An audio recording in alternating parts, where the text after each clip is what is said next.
I'm really, really passionate about code quality. And at the end, a dear friend of mine asked me, okay, but why you say that you are passionate about code quality and then talk about category theory? What is the relation between these two things? And I think it's a very good question. It's a question that I hope this talk will help you a bit to make up. So how many of you have ever heard the category theory things? So it's like 10%, 20%? Good. So you will learn a bit today. And okay, this is the answer for my friend. The short answer is that basically, if you are doing object-oriented programming, you probably need to study design patterns. If you are doing functional programming, you need to study category theory. Okay, that's all. I hope you enjoyed the talk. Okay, let me expand a bit on this answer. And what the category theory will help us is to improve our functional design. So there is a lot of books and tutorials about functional programming tools, functional programming languages. You can do all this very fancy, traversable, co-Ionema, MapReduce, complex stuff. But okay, but if you have to write a program, how will you approach writing, designing your program with the functional programming? And there is not much around. So this is my, in this talk, I hope to explain you why category theory helped me and why probably will help you too. And so we can split actually in two questions because, okay, now let's assume that you trust me on this, but still why functional programming at all? I mean, what's wrong with object orientation programming? And assuming that we want to do functional programming, how category will help? And I hope to explain this stuff. So if you, at the end of the talk, you say that I didn't answer these two questions, you can ask me and give me a response. So basically, first let's talk about what is the alternative on clean programming, which is spaghetti. And I usually now I make a joke because I'm Italian, but I think yeah, everybody almost is Italian, so I think you know about spaghetti. And what is the opposite of spaghetti code? I think a Kent-Beck. How many of you have heard about Kent-Beck, the guy on the left? Okay, so very few people. Kent-Beck is a really, really important guy in the history of good programming. So you should think about watching his talk, looking his books. And basically, he created this kind of 4 rules to follow when you do object orientation programming. You should keep looking at these rules. And the rules are in a kind of hierarchical order. So first, your code has to work.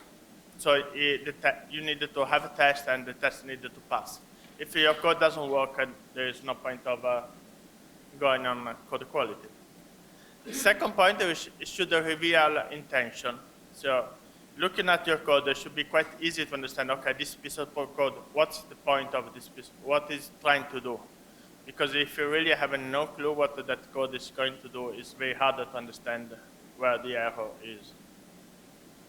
And then, provided that these two things are okay, the third thing is that no duplication. I mean, we don't want to repeat ourselves. So if we have in your code if that this distinguish between two things, we don't want it to have the same if somewhere else. Or if we did some function to translate something in JSON, we don't want it to have the same code somewhere else. And everything being the same, then we wanted to have as less code as possible. I mean, having less code, if we still have these 3 rules okay, it's better. the less code, the better. Any question? Okay. These are quite important rules. But these rules are born in the object-oriented era, let's say. Now we are in the functional programming era, or whatever. So let's see if we can still use the same rules.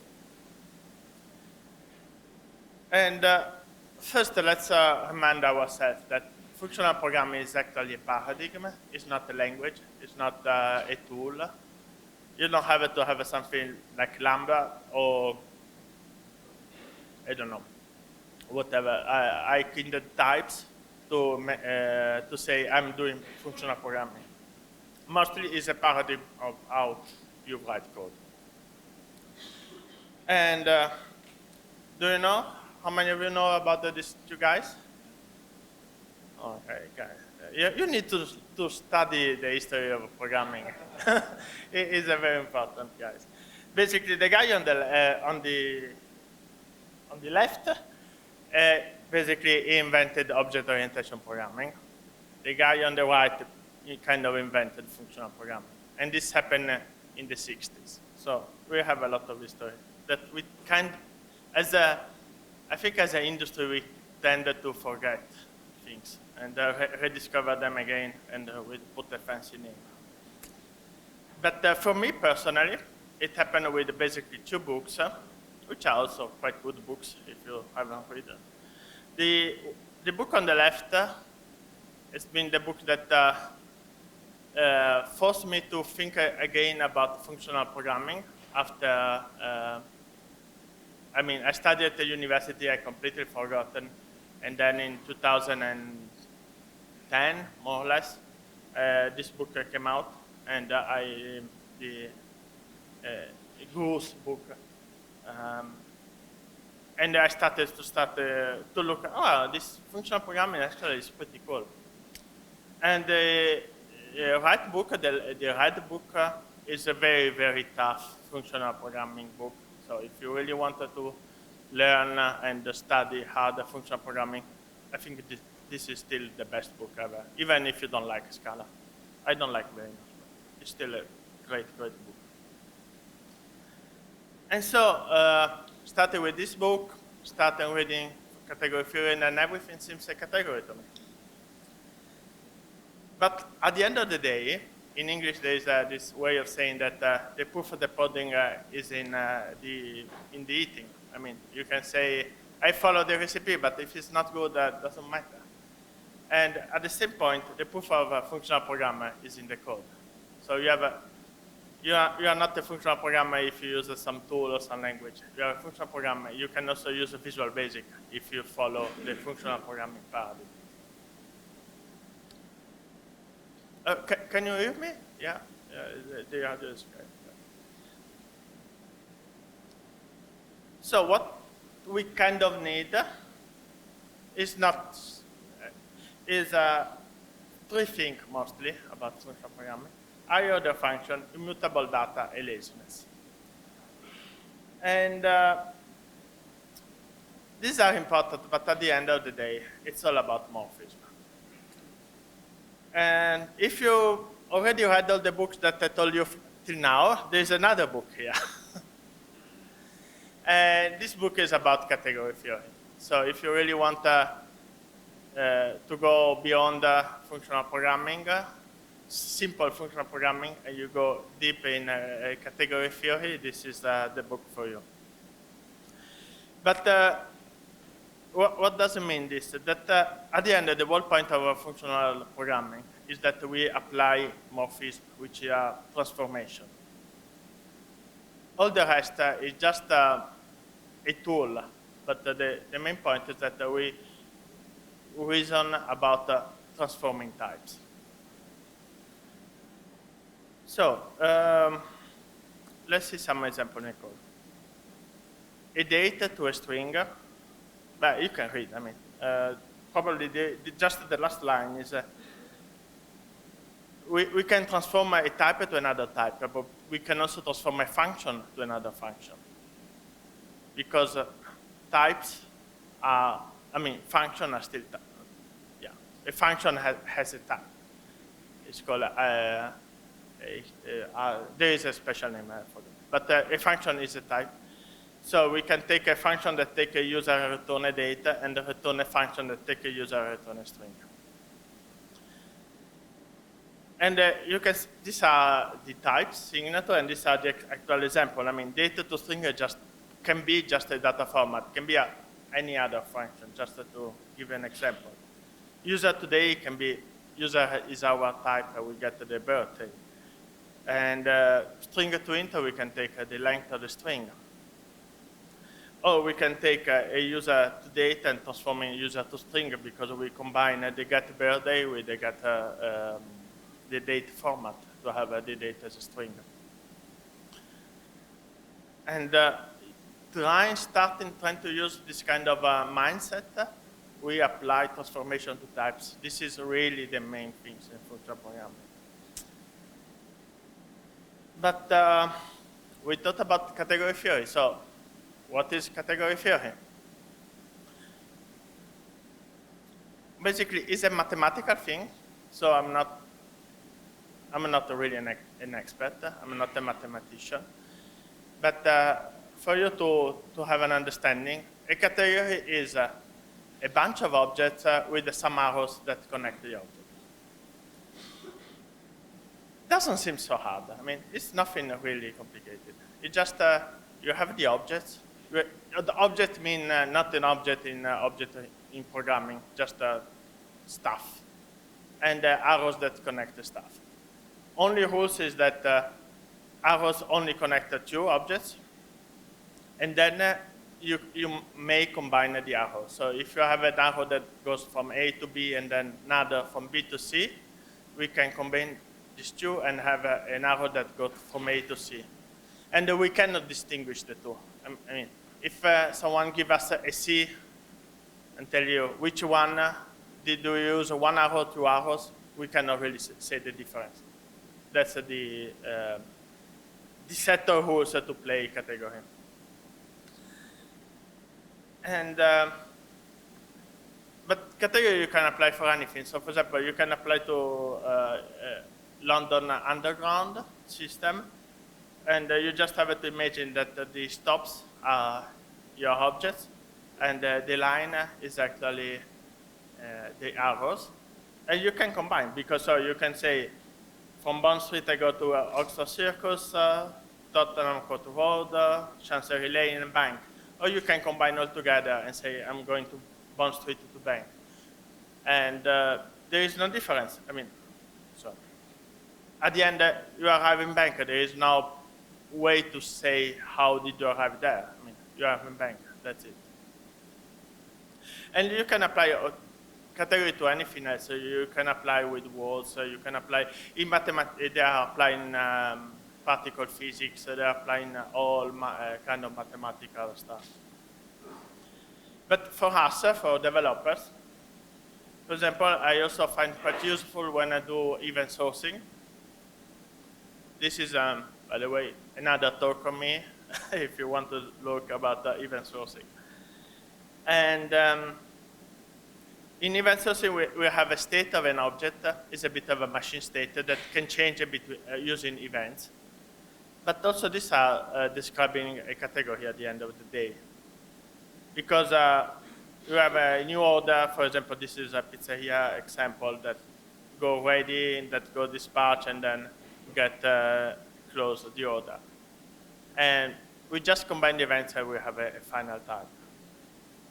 And you can also consider another point of view. That category is something that we kind of make up because we found it useful. It's not something that is inherently inside the objects. So for example, we cannot really, I mean, we can say that this is a kind of a category that with a different state. But we can also say that this is the same, this is all a single object in the category, and we can just apply transformation to the single object. It just, you can see on both ways. But let's go back on that one. Okay, so This is another guy. He's in Milan. He's not here today, but Matteo. Matteo Vaccari. And he wrote, is a very good trainer on object orientation. And he created a kata. How many of you know what is code kata? Okay, yeah, probably 50%. So code kata is the idea that you're a programmer, you wanted to hone your skills as a programmer, so you have some kind of simple problem that you want to solve, and then you solve it again and again. So it's something that you go together in code retreat, in conference, I don't know, and then you kind of exercise. So it's a very simple problem that you can solve with the code and learn how to, because you're solving a kind of ideal situation, so you can learn how to improve your coding skill. And this kata basically say that you have a comma separated value files with some employee name and birth of date, and you wanted to send every day, you wanted to run the file and send an email greetings to people who are doing the birthday today. And to do in a kind of object orientation way, you want to solve with something, for example, called hexagonal architecture, basically where you keep your domain clean and separated by database, interface, or email server. And so you start, for example, one technique in object orientation is trying to isolate the verbs and the noun in the description and try to create object more or less corresponding to the noun and method more or less corresponding to the verbs. So here there will be kind of employee object, greeting email object, birthday objects, and then you're trying to make it work. But we are not going to talk about object orientation here. Here we are talking about functional design. And these are our weapons. And the idea of category theory, as I showed you before, is a kind of mathematical. So the whole point is that if you have a mathematical object, the object doesn't change while you're using. If you have a number 3, it doesn't become number 3.5 in the middle of your calculation. Number 3 stays number 3. And when you apply a function, you have what is called a pure function. So 3 plus 7 equals 10, and there is no cache, there is no database, nothing is involved. 3 plus 7 is always equal.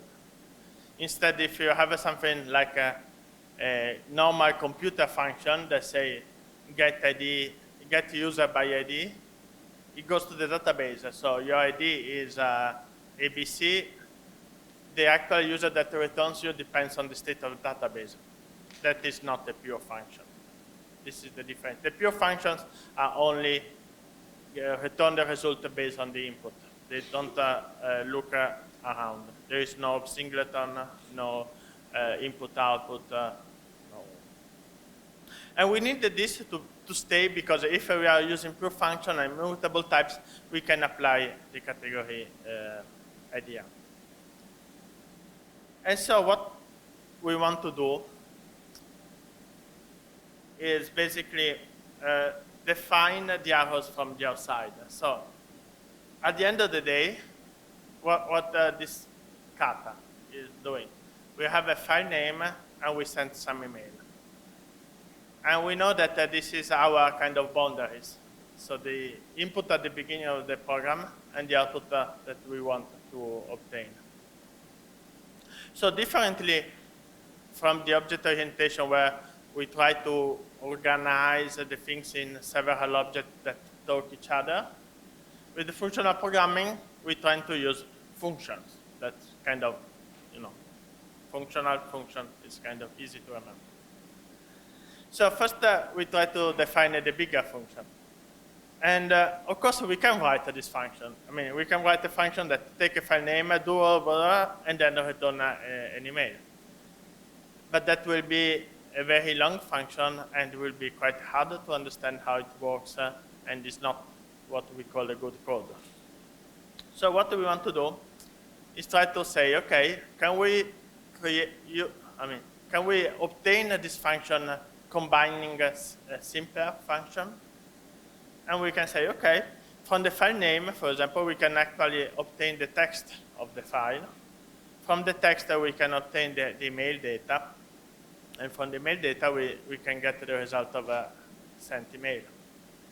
And here is another kind of rules of functional programming, that because we really use types, and types as in our object class, we want it to be very, very precise. So we are not going to use string or integer or stuff like that. We try to have something like a file name as a type, the actual row types. Because when we have a function that take a file name and return a text, we wanted to give something that we know that is a file name and not just, for example, a username. Even if our type is just a wrapper around the string, for example. And so we can kind of expand and say, okay, from the text we can have a set of rows in common separate value. We can get an employee from one row, and then email data, etc. And then we can still creating and trying to split the steps that we have to do in simpler function, in a kind of chain. But sometimes the chain is a bit more complicated, because actually I should have asked you. File name to email send is not exactly what we have. There is another input in our, and what is the other input? Yeah, exactly, the day of today.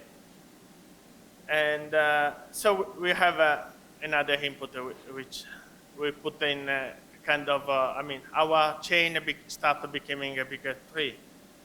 And another possible input is the greeting template. We can imagine that we can get it from somewhere else. So this is still a very simple example. In actual bigger code, it's much more complex. But everything that is important is that the arrows are just small arrows, and each arrow is just a function that take a type and return another type. And the type can be other function. So let's see some code, because, okay, enough talk. This code is code in Kotlin. How many of you know Kotlin? Wow, that's a lot of people. Yeah. Okay, I really like Kotlin as a language, but you can do really this in anything, any other languages as well. The very nice thing, one of the nice things about Kotlin is that it's very concise language, so it's very easy for me to put in the slides. If I have to put the stuff with Java, I need smaller fonts, much smaller fonts. But I hope it's still quite understandable. If someone has, you can raise your hands if you have some doubts in any point. And okay, so I define my basic types. And then I'm the morphism, that is the function. In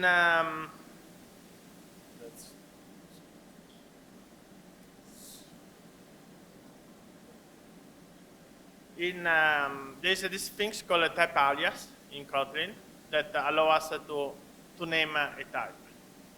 So employee to email is a function, is a type of a function. I think the rest is relatively, another thing that's nice about Kotlin is that you can have a class that inherits from a function. So then you just need to have a invoke function, the invoke method that is actually defined. Okay, this is a bit technical. You can find everything on GitHub, so if you wanted to try yourself. But you can see that there's not much code anyway. And it's just a transformation. So whatever is the input, that is the output. There is nothing that goes outside. Yeah, and then so under there is the row to employee. So from can separate the row, we get the data from the employee. But there is a problem. Okay, what's up? This is quite easy. So far that we have something that transform a type to another type. But how can we transform a type in a collection, for example? How can we read from database or from a file? How we can manage errors? How we can do time? Yeah, this is the tricky question. And you have to figure out that your software, the one that your trees of transformation, is actually not just a single category, but is a kind of category formed by smaller category. And the one that are this kind of balls, just they are different categories. So every time we have this kind of boundaries, like from a type to a collection, from some I/O, getting data from the outside system. Each this kind of boundary that is not just a simple transformation. We have to figure out that we switch category. Okay, yeah, category. How we can switch category? And actually, there is a nice mathematical idea, which is called functors. And functors are probably this kind of slides is probably the most important slides of this talk, because once you understand the functor, you really understand the power of functional programming. All the other stuff came after the function, the functors. When you understand functors, you did your homework. And to show an example, before we saw a kind of a category of London, we can also have a category of Milan, which is today particularly good example. And you can see that there are some things that are kind of corresponding between Milan and London, because they both have a castle, they both have a main church, they both have a royal palace. And so you can imagine to create a functor that translates the Duomo to St. Paul or Castello to Tower of London. It just basically take a category, take another category, and correspond each element of one category to the other, to the same element, not the same element, but to another element of the other category. And the idea is that the category maintain the same structure. So, for example, it cannot be that Castello and Palazzo Reale became the same, because that won't work anymore. We wanted to do a transformation but maintain the structure. And not only these are the dots, the point, but there are also the functions. So we can have a function that go from Duomo to Castello, which is just a nice word. And we can apply this function that goes from Duomo to Castello to London. So you go from St. Paul to Tower of London, which is slightly longer word, but still quite a nice word. And we can combine the work. So we can combine the work from St. Paul to Tower of London to Buckingham Palace. In Milan, it will be much faster, but you can also do that in London. But it's completely arbitrary so far that we keep the structure. So, for example, we can say that, for example, Duomo doesn't match to map to St. Paul, but to Westminster Cathedral in London. That's completely fine because it's up to us to decide what it maps. Whatever it makes our life easier. But still, once we decide, we decide. So we have this category and this category, and then we have something that maps category. I say, okay, this is nice, but what does it mean in practice?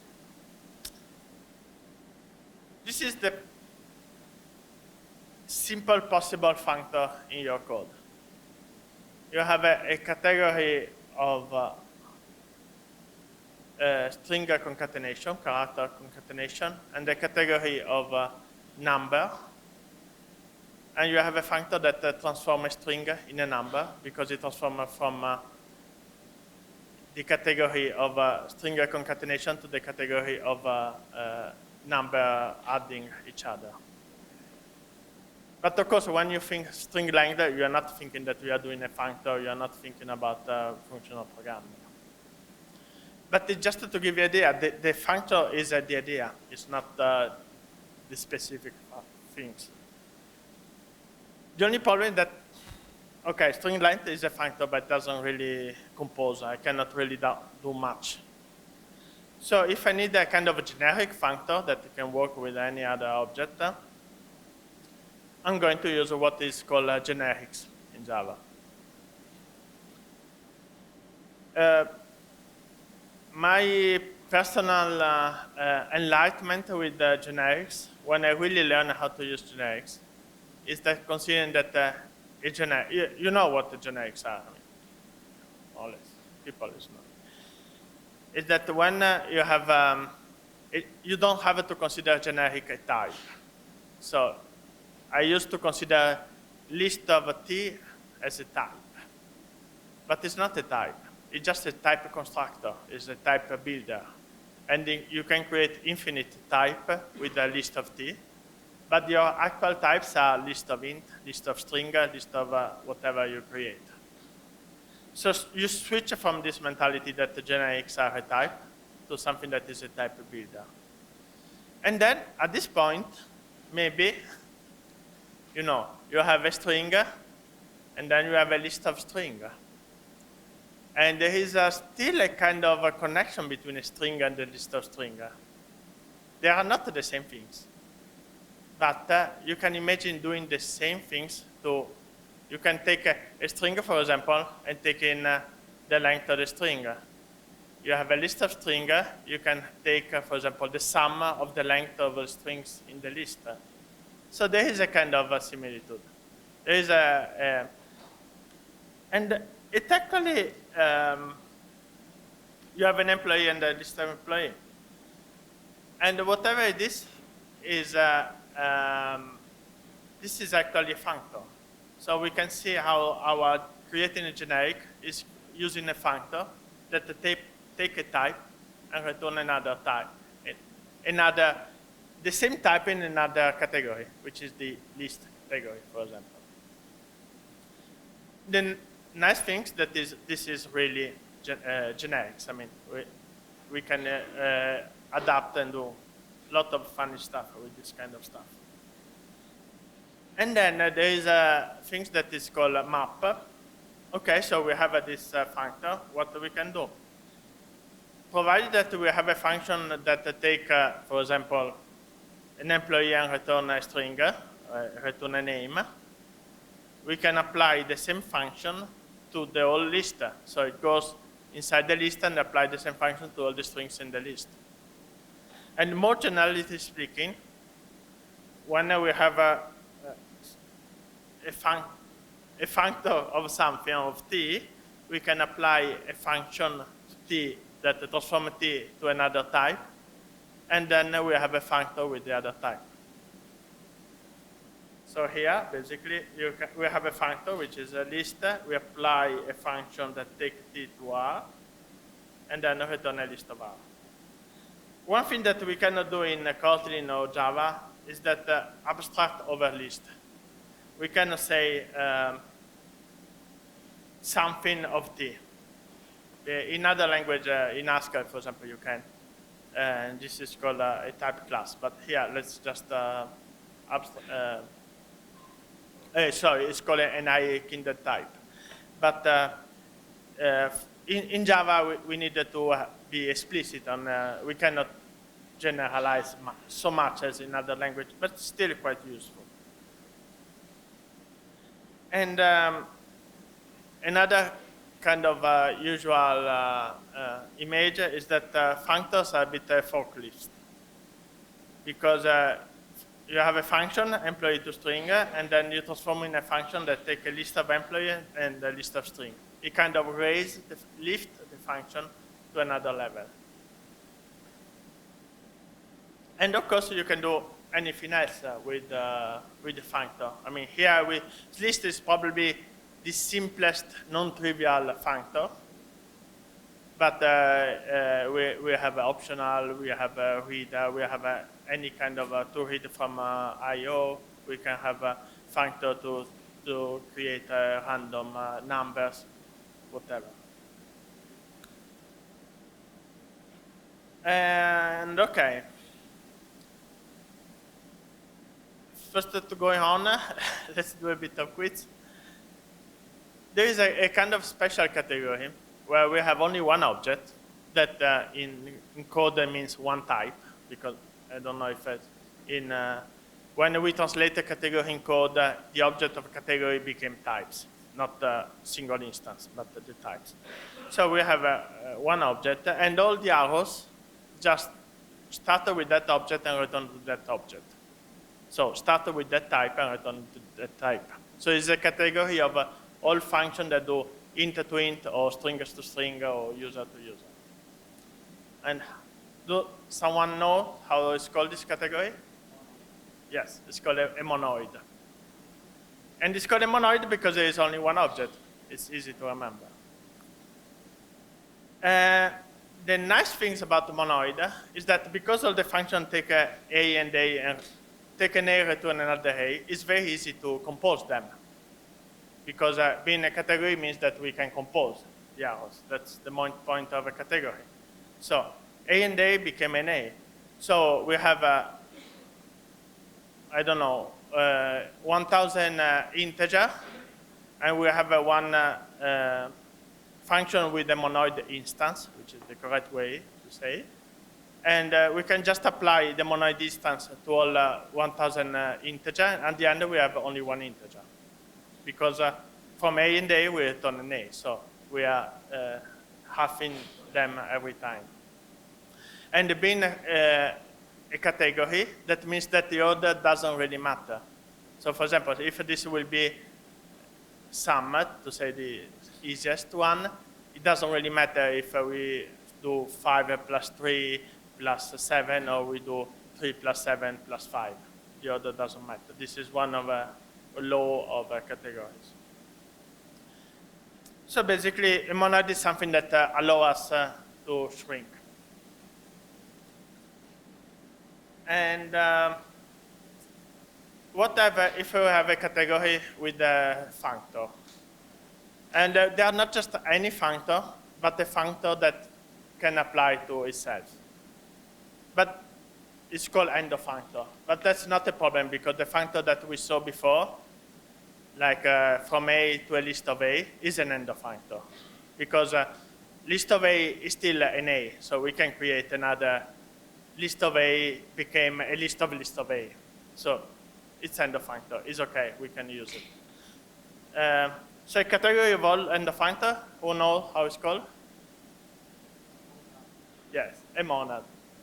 And the monad have this vague things that is something very complicated. But at the end, it's really, really simple. Because it's just something that allows us to compose two functors. We have a functor from A to FDB, and from B to FDC. And instead of having a functor of A, df, df of C, we have just A to F of C. that's it. You have this, you have a monad, but it's not such a big idea. The big deal is the idea of a functor. Okay, so we did the monad. So everybody is happy? Any question? And so basically this is at the end of our code. And we don't have much time to look at the code. The code is on GitHub if you want to look. I will be happy to answer any question on Twitter. So we have a filter, and we have that works as a functor. And then we can check that the actual day is the day that we are expecting. We use another functor for the errors. So every time there is an error to reading from database, we use a functor to transform in a result, in an outcome that will be used to get our result. Because it kind of encapsulates our data in something that has more information, which is the result. We use another functor to read from I/O, one line at a time. And it can also return an error. And basically, this is the final code. Right, not total. This is the main function. And you can see that we need, on top of some elements to create this function, like the reader functor, the today, something that takes today, the email template, and the email sender, because we need at the end to send the email to an external server. But we put everything inside, and from those we created a function. And then we just have to run the function. And yeah, and this is, you see this map filter, map. And this is how it works. So it's quite different from object orientation. And it's quite a different way to thinking. And I like it very much for some kind of problem. For other kind of problem, for example, if you have to design a UI, object orientation is definitely much better. It's not that you cannot do with the functional programming, but I don't think, I mean, I think it's a different tool for different things. But if you have to transform types, for example, if you have do REST API, usually, which is most of my work, I found the functional programming very, very good. And if you remember the 4 rules that I mentioned at the beginning, you can see that with functional programming, it's very easy to create a test and checking that everything works, because you can check the single function. And each function is just input-output. So you don't have to worry about mocks. You don't have to worry about simulating environments. And you just have to worry about your single function. Then there are the functors, but those are just, you need to test once, and then you just reuse everywhere in your code. You need to read a file without having to redefine, to retest the things. And also reveal intention. Okay, this, I admit that this can be a bit tricky to understand this code. I mean, it takes a while. The good thing is that once you get kind of used, you get familiarized with this idea of a function using other function, there is really, the code is very sincere. It's absolutely whatever it's doing, you can see. There is no a method that is calling printing printing envelope, and it's not actually printing the envelope. Here you can see exactly what is done. It's very easy to avoid the duplication. Actually, it's much easier than object orientation, because you can really have functions very, very small and reusing a lot of things. And you also have a fewest element. I mean, I don't think in functional programming you have less element than in object orientation, but still, if you have your functional programmer, you try to have as less possible elements and make them better. Not just a line of code, but ideas. I mean, you want a smaller function and keep using the same function rather than write a longer function yourself.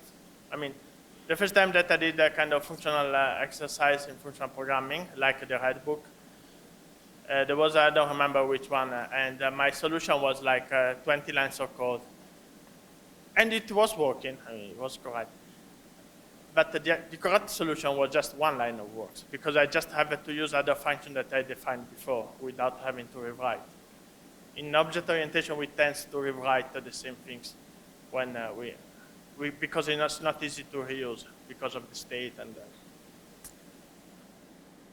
so, takeouts from today. I really want more people saying that you don't need a special library or special language to be a functional programmer. You can be a functional programmer in Java straight away, on C#, whatever is your language. And, but if you want to be a good functional programmer, you need to study. You need to learn. And it's not just because I'm using framework A or framework B, I'm becoming a functional programmer. Everything that you say today is on GitHub, on my birthday kata things. But if you want to learn more, I will do an online course with Advanced Coperta, which are also here. This is a small advertising moment. But if you're just interested, the course will have similar, but with the practical exercise. Also follow me on Twitter and Medium. Any question? And is everything completely clear to everybody? So how many of you think that after this are more inclined to try functional programming? Yeah. Thank you very much.